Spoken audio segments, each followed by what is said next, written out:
അച്ഛാ, എനിക്ക് ഇന്നലെ ഒരു അബദ്ധം പറ്റി. എന്താണ് ചങ്ങതി? ഞാൻ എൻ്റെ കൂട്ടുകാരൻ്റെ വീട്ടിൽ പോയപ്പോഴേ ഞാൻ ഇട്ടിരുന്ന ഉടുപ്പ് കുറച്ച് കീറിപ്പോയതായിരുന്നു. എന്താ പ്രശ്നം? അപ്പോ അവൻ പറയാണ്, നീ എന്താണ് യുദ്ധത്തിന് പോയിട്ട് വരികയാണോ എന്നൊക്കെ പറഞ്ഞു. അപ്പൊ ഞാനൊരു പാട്ടൊക്കെ വെച്ചു കൊടുത്തു. കണ്ടം വെച്ചൊരു കോട്ടാണേ മമ്മദ് ഖാന്റെ കോട്ടാണേ, നാട്ടിൽ മുഴുവൻ പാട്ടാണേ. കണ്ടം വെച്ചൊരു കോട്ടാണേ മമ്മദ് ഖാന്റെ കോട്ടാണേ, നാട്ടിൽ മുഴുവൻ പാട്ടാണേ. അത് വലിയ കോമഡി ആയടേ. പിന്നെ അച്ഛാ, അത് കഴിഞ്ഞപ്പോ അവന്റെ മകൻ അടുത്ത ചോദ്യം, നമ്മുടെ ആൻഡോ, അവൻ പറയുന്നത് എന്റെ കൂടെ സ്കൂളിൽ പഠിച്ച ആൻഡോയെ, അവനാണ് ഹൈസ്കൂളിൽ 10ാം ക്ലാസ് പൊട്ടം ചെയ്ത് പിന്നെ ഇപ്പം വേറെ പണിയൊന്നും ഇല്ലാതെ വീട്ടിൽ നിൽക്കുകയാണ്. ഇവിടെ തന്നെ ഉണ്ട്. എന്നിട്ട് അവൻ എന്നെ ഉപദേശിക്കുകയാണ്. അവൻ ചോദിക്കുകയാണ്, നിനക്കിപ്പോ ജോലി ഇല്ലേന്ന്. ഞാനിവിടെ ട്രാവൽ ആൻഡ് ടൂറിസം മറ്റുമൊക്കെ പഠിച്ച് കഷ്ടപ്പെട്ട് ജീവിക്കുന്നത് ഞാൻ. എൻ്റെ അടുത്ത് അവൻ ചോദിക്കുന്നത്, നിനക്ക് ജോലി ചെയ്യുന്നു. അവനാണെങ്കിൽ ഹൈസ്കൂൾ വരെ പഠിച്ചവനാണ്. ഹൈസ്കൂൾ വരെ പഠിച്ചിട്ടുള്ളൂ. അതാണ് അതിന്റെ വ്യത്യാസം. ഇതിലെല്ലാം പോട്ടെ. വിശേഷം എന്തെന്ന് വെച്ചാല്, എനിക്കിപ്പോ ഓർമ്മ വരുന്നത്, കല്യാണം കഴിക്കുന്നവരെ ആ നാട്ടുകാർ കല്യാണം കഴിച്ചില്ലേ എന്നാണ് ചോദിച്ചുകൊണ്ടിരുന്നത്. എന്നിട്ട് ഈ പറഞ്ഞവന്മാരൊന്നും തന്നെ കല്യാണക്കുറി കെട്ടിയിട്ട് പോലും ഒരു കല്യാണം കൂടാൻ വന്നിട്ടില്ല. മനസ്സിലായില്ലേ? ഇങ്ങനെയുള്ള നാട്ടിലാണ് നമ്മൾ ജീവിക്കുന്നത്. എനിക്കറിയാത്തത് ഈ നാട്ടുകാർക്ക് എന്താ പ്രശ്നം എന്നാണ്. പിന്നെ അതുപോലെ തന്നെ കുട്ടികളുണ്ടാവുന്നില്ലേ എന്നായിരുന്നു എല്ലാവരുടെയും ചോദ്യം. കുട്ടികൾ ഉണ്ടായി കഴിഞ്ഞപ്പോഴോ, കല്യാണം കഴിഞ്ഞ കാലം മുതൽ ഈ നാട്ടുകാർ ചോദിക്കുന്നത് കുട്ടികളുണ്ടാവുന്നില്ലേ എന്നാണ്. ഞങ്ങൾക്ക് എന്താ പ്രശ്നം ഇപ്പൊ ചോദിച്ചോണ്ടിരുന്നത് കുട്ടികൾ ഉണ്ടാവുന്നവരെ. കുട്ടികൾ ഉണ്ടായി കഴിഞ്ഞപ്പോ ഇപ്പം നാട്ടുകാർ ചോദിക്കുന്നത് അടുത്ത കുട്ടി എപ്പോഴാന്നാണ് ഉള്ളതാണ് അവരുടെ ക്വസ്റ്റ്യൻ. ഇതാണ് സ്ഥിതി. ഞങ്ങൾക്ക് രണ്ടുപേർക്കും എന്തായാലും ദൈവം സഹായിച്ച ഒരു കുഴപ്പമില്ല. എനിക്കറിയാത്തത് ഈ നാട്ടുകാർക്ക് എന്താ പ്രശ്നം എന്നാണ്. അങ്ങനെയാണല്ലേ, അങ്ങനെ ചോദിക്കുന്ന ഒരു സ്വഭാവമുണ്ട്. കാരണം വെച്ച് കഴിഞ്ഞാൽ നമുക്ക് ആരെയും കുറ്റം പറയാനൊക്കില്ല. നീ എന്താ മോനെ ഇങ്ങനെ വിഷാദം പോലും അങ്ങോട്ട് നോക്കിയിരിക്കണ? എന്താ പറ്റി? അല്ല, രണ്ട് കാക്ക താഴ്ന്ന് പറന്നു പോയി കേട്ടാ. അത് നോക്കിയതാ. അയ്യേ, ഞാൻ വിചാരിച്ച എന്തോ വലിയ ദുഃഖത്തിരിക്കുകയാണെന്ന്. അല്ല അച്ഛൻ നല്ല ഉറക്കം വരുന്നുണ്ടല്ലേ? ഉറക്കം വരുന്നടേ.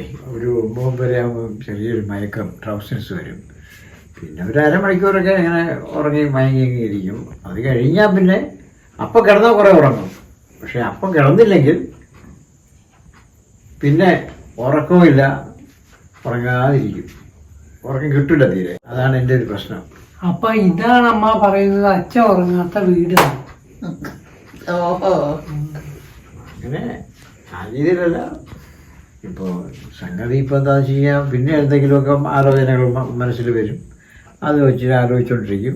പിന്നെ കുറെ എന്തിനാ അത് വെച്ച് ആലോചിച്ചോണ്ടിരിക്കുന്നത്? അച്ഛനങ്ങ് കിടന്നുറങ്ങിക്കൂടെ? പുതപ്പെടുത്തിട്ട് തല വഴി മൂടണം, നല്ല ഫാൻ വിടണം. അപ്പൊ അച്ഛന് നല്ല ഉറക്കം ഇങ്ങനെ വരും. അതിപ്പോ വേറൊരു കാര്യമുണ്ട്. എനിക്ക് തലയിൽ കൂടെ മുണ്ടിട്ട് ഉറങ്ങാൻ ഒക്കില്ല. മനസ്സിലായില്ലേ? അച്ഛന് മുണ്ടില്ല. മുണ്ടില്ലാത്തോണ്ടല്ല, പിന്നെ മുണ്ടില്ലാത്തോണ്ടല്ല. അതായത് തലയിൽ കൂടെ മൂടിക്കഴിഞ്ഞാൽ ഒരു ശ്വാസം മുട്ട് പോലെ ഫീൽ ചെയ്യും. ശ്വാസം മുട്ട് ഫീൽ ചെയ്യോ? അങ്ങനെയുണ്ടോ? പിന്നെ അച്ഛനൊന്ന് ശ്രമിച്ചു നോക്കിയാൽ സാധിക്കും എന്നാണ് എനിക്ക് തോന്നുന്നത്. ശ്രമിച്ച് ഞാൻ നോക്കിയിട്ടുണ്ടായി. യോഗ അച്ഛാ നോക്കിയേ, അമ്മ നീ ഹെയർ ഓയിലിന്റെ പരസ്യം പോലെ ഇരിക്കുന്നുണ്ടോ? ശരിയാണ്. ഹെയർ ഓയിലിന്റെ പരസ്യം കൊടുക്കാൻ നല്ല രസമുള്ള മുടിയല്ലേ? ഇത് ഹെയർ ഓയിൽ പരസ്യമൊന്നും അല്ല മക്കളെ, ഇത് ഞാന് മുടിയൊന്ന് ഉറക്കെടുക്കുക. അതൊക്കെ ഇരിക്കട്ടെ. എടാ കണ്ണാ, നീയേ ഇങ്ങനെയാണെങ്കിൽ ബുദ്ധിമുട്ടാണ്ടേ. നിന്റെ തടിയൊന്ന് കുറച്ചേ പറ്റുള്ളൂ. നീ എന്താ എക്സസൈസ് ചെയ്യാത്തത്? ഇപ്പം എത്രയോ പ്രാവശ്യം പറഞ്ഞിട്ടുണ്ട് എക്സസൈസ് ചെയ്യാൻ. ഈ എക്സസൈസ് ചെയ്തെങ്കിൽ ജീവിതം പാഴാണ്ടേ. അപ്പൊ അച്ഛൻ അറിഞ്ഞില്ലല്ലേ? അമ്മയൊന്ന് നോക്കി അച്ഛൻ പറഞ്ഞത് എന്താണ്? എന്റെ തടി കുറഞ്ഞിട്ടില്ലാന്ന്. ഇതാ എന്റെ ഈ മോതിരം കണ്ടോ, ഇത് വളരെ ഇതിങ്ങനെ ആക്കാൻ പറ്റും. അതിനർത്ഥം ഞാൻ മെലിഞ്ഞു എന്നല്ലേ?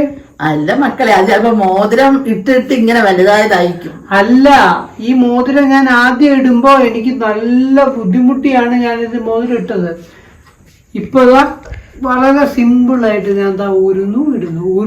അത് തന്നെ കൊറേ ദിവസം കയ്യിൽ കിടന്ന് അതങ്ങോട്ട് ലൂസ്. ഞാൻ മെലിഞ്ഞതിന്റെ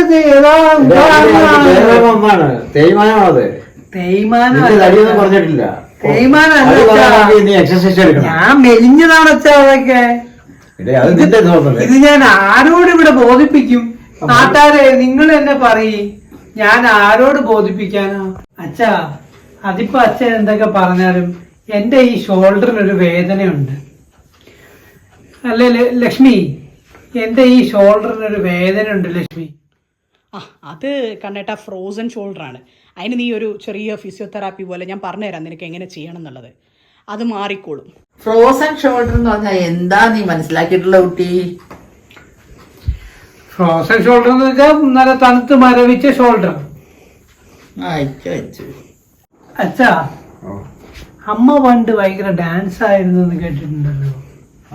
ഞാൻ കല്യാണം കഴിക്കുന്ന കാലത്തൊക്കെ കുട്ടികളെയൊക്കെ ഡാൻസ് പഠിപ്പിക്കുകയോ പരിപാടികളിലൊക്കെ പങ്കെടുക്കുകയോ ഒക്കെ ചെയ്തെന്ന് പറഞ്ഞ് കേട്ടിട്ടുണ്ട്. അമ്മ ഒരു ഡാൻസ് കളിക്കൂലേ അമ്മയും അച്ഛനും കൂടെ? ഇപ്പൊ വയ്യ മക്കളെ, കാലൊക്കെ നടക്കാനും ഒന്നും വയ്യ. അതൊക്കെ പിന്നെ ഞാൻ പറഞ്ഞു കേട്ടിട്ടുണ്ട് ഇതുപോലെ ഡാൻസ് ഒക്കെ ഇട്ടാല് വൈറലാകും എന്നുള്ളത്. വൈറലാകുമെന്നോ? വയറിലല്ലടാ, വൈറലാകുമെന്ന്. ഓ, വയറ് ഇലക്ട്രിക് വയറിലാകും. ഇപ്പൊ മനസ്സിലായി. ഇലക്ട്രിക് വയറൊന്നും അല്ലടാ, നമ്മുടെ വൈറലാകുന്നു എന്ന് പറഞ്ഞാല് സോഷ്യൽ മീഡിയയിലൊക്കെ കേട്ടിട്ടില്ലേ? സോഷ്യൽ മീഡിയ വയറല, ആ വയറല ഇപ്പോഴാണ് പറഞ്ഞത് ശരിയാണ്ടേ. നീ ഇടയ്ക്കൊന്ന് ഡാൻസ് ചെയ്യുന്നത് നല്ലതാണ്. അപ്പൊ ഒരു കാര്യം ചെയ്യും, നീ കൂടെ കൂടണം ഇതിൽ കൂടെ. അത് ഞാനൊരു സപ്പോർട്ടിങ് ഡാൻസറായിട്ട് കൂടെ കൂടിക്കോളാം. മോനെ, ഈ ഡ്രസ് എങ്ങനെ ഉണ്ടെന്നാ എനിക്ക്? അയ്യോ, ഡൽഹിയിൽ നിന്ന് ഇറങ്ങി വന്ന രാജകുമാരിയെ പോലെ ഉണ്ട്. പോടാ കളിയാക്കാതെ. സത്യമാ, സത്യം.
ഒരു കുറുത്ത പൊന്നോടിവാ ഒരു കുറുത്ത തൊഴിലരാ ഓടിവാ ഓടിവാ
നടന്നൊരു സ്വർണ്ണമീ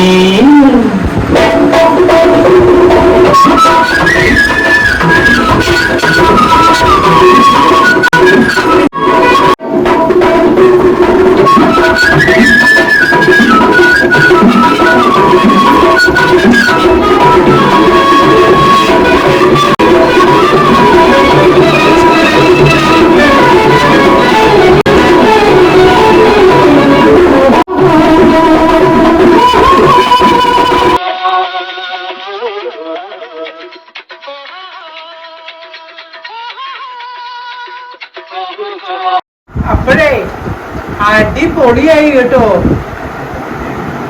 നിങ്ങളെ നല്ല ഡാൻസ് ആയിരുന്നു. അപ്പൊ നമുക്കിനി വൈൻഡപ്പ് ചെയ്യാല്ലേ? വൈൻഡപ്പ് ചെയ്യാല്ലേ?